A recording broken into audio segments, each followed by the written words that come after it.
Hello, Northaven family. I am excited to be sitting here interviewing Stephen Toal, who joined. Well, I'll let him tell you, but let's welcome Stephen Toal to Northaven Voices. Welcome, everyone.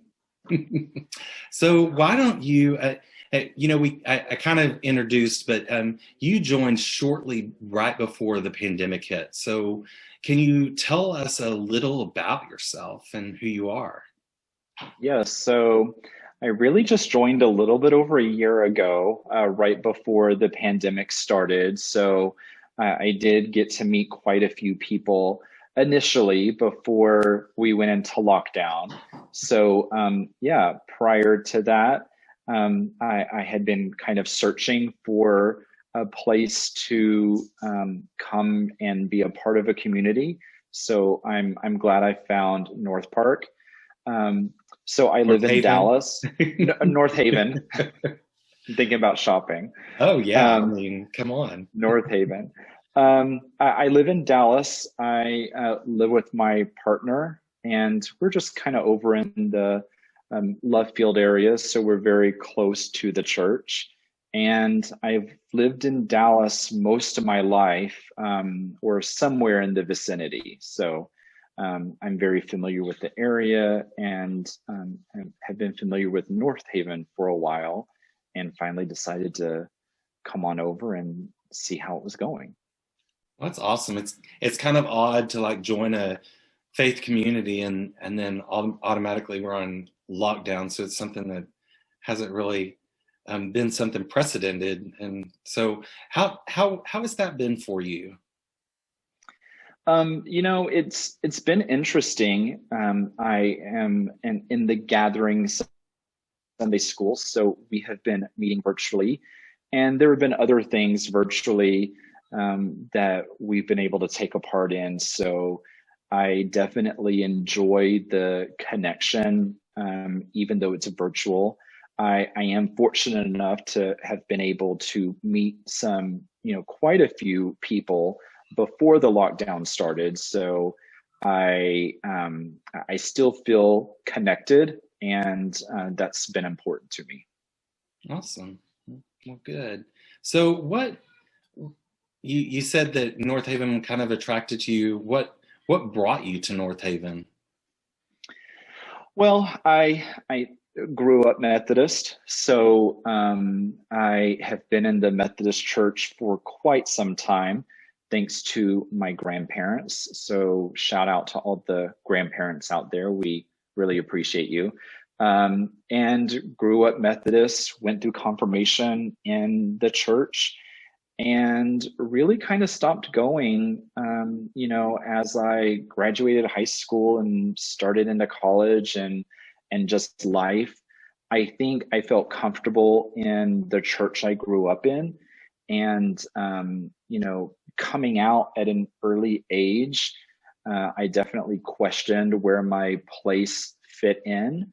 And I knew about the reconciling ministries and had some, interaction with some reconciling churches, even though my church wasn't a reconciling church, and just had never found one that really interested me and was at a time in my life where I was ready to really participate in it fully.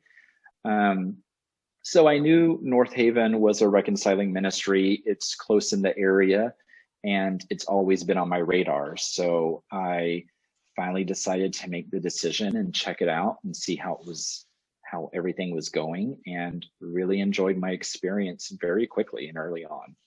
Awesome. So talking about you kind of grew up Methodist. We don't see a whole lot of, especially North Haven, a lot of lifelong Methodists. We see some, but what is that like for you growing up lifelong Methodist?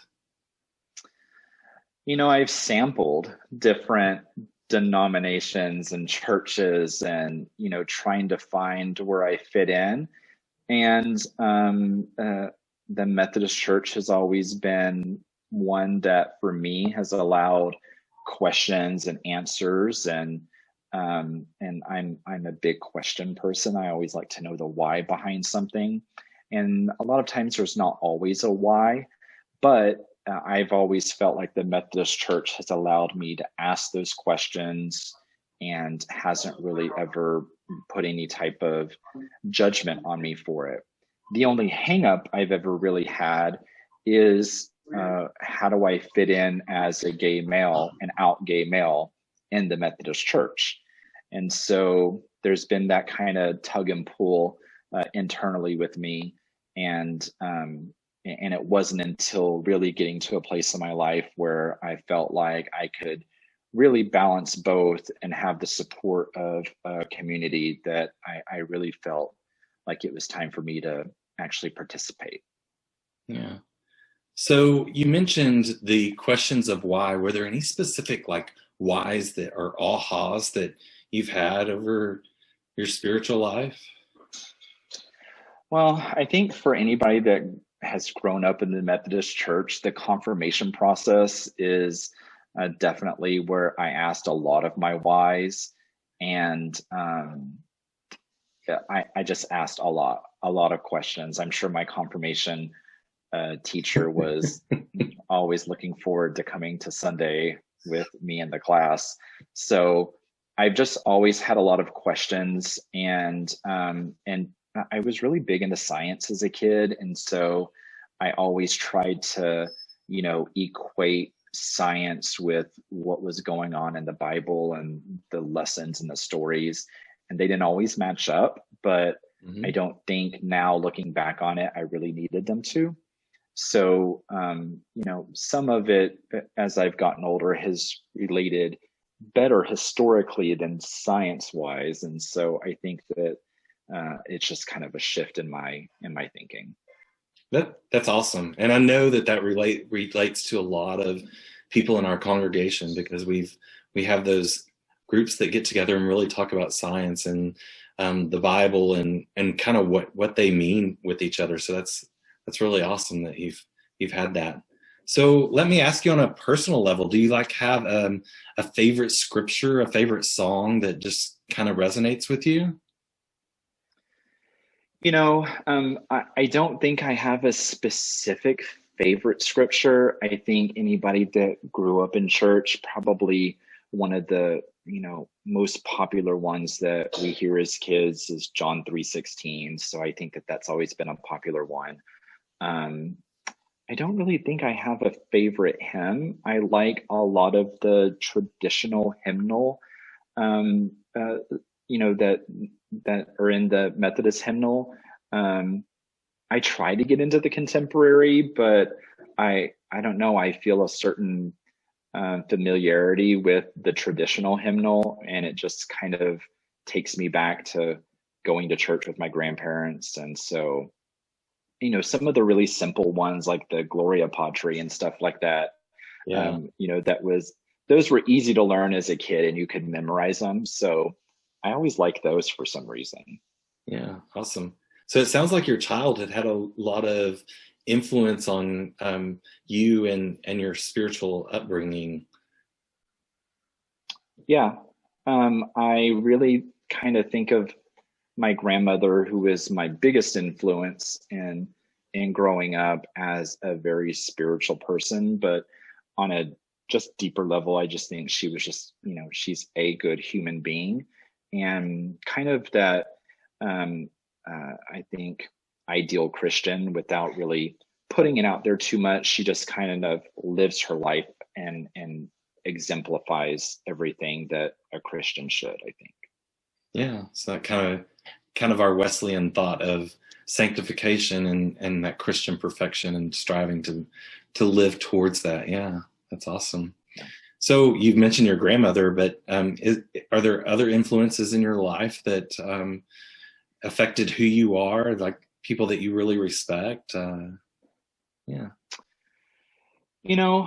I've had some great teachers along the way, so I really definitely look up to a lot of those people, and just some individuals that I've met along the way in life. I look up to a lot of political figures. Politics really interests me, so I look up to some political figures, and philanthropists that really kind of exemplify what it means to be a Christian without really, just advertising it, left and right. And so really people that just kind of walk the walk, for lack of a better term. Yeah. Any specifics that just kind of stand out and go, oh? Well, for a long period of time, I was really interested in the Dalai Lama. When I was younger, there was a period of time where I spent a lot of time reading about Buddhism. So the Dalai Lama has always been somebody that I've looked up to. And obviously not a Christian, but, really has a lot of human compassion. And I think that that's what's really important and what has attracted me and really influenced a lot of who I am.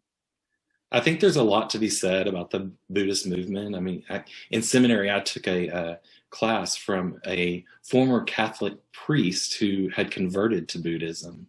And so it was very interesting to understand that whole meditation and just kind of being in the moment. And I think that's something that we as Christians really need to reflect on as well. So yeah, that's kind of awesome. So do you have any favorite things about Northaven since you've been there, like things that you've really enjoyed? And yeah. I really enjoyed the social justice aspect. I think that everything that comes out, I read the email blasts, and that's kind of one way I'm staying in contact with what's going on with the church, with not being able to be physically present there.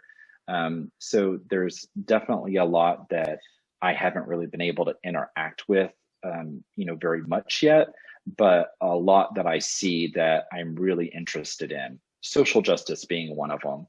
I was really happy with the installation for Black Lives that was at the church, and the picture installation as well as the holographic installation that was projected onto the church. So that really moved me, and I was really, really happy to be a member of Northaven at that specific point. And I just feel like going forward, there's going to be much more where it just makes me proud to be a member of the community. Yeah. And most people probably don't know about you, but you were involved in the discussion on Tap Visual and helped read some names there. And you actually led the white fragility study in the gathering. So you match along with a lot of the social justice that is in Northaven. So that's great. So yeah, you mentioned your partner. How did you and Jonathan meet? I don't think you've said his name. I hope it's okay I say his name, but yeah. We actually met through a mutual friend, and on Facebook, and I guess we're almost going on 11 years now. So we just through a mutual friend and kind of hit it off. Yeah, and he's periodically involved at Northaven as well. So he is definitely supportive. So I think, if you see me, you usually see him with me. So he's definitely a support, and, kind of on his own journey too. Yeah, it's awesome. We like having him around as well. Yeah. So yeah, is there we're coming kind of towards the end of our time, but is there anything else you kind of like to share with Northaven about you? And I think that's a lot about me. I'm just really interested to get to know more and more people. I think I've met quite a few people, but I'm sure there's plenty of people I haven't met. So I'm definitely interested in getting to know more people.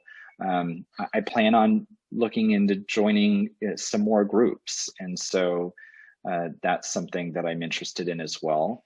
And meeting people along the way, I think that's going to really help. Yeah, awesome. Well, thank you, Stephen, for your time and for kind of give us a little insight into who you are. And we are glad you are a part of the Northaven family. Yeah, thank you for having me.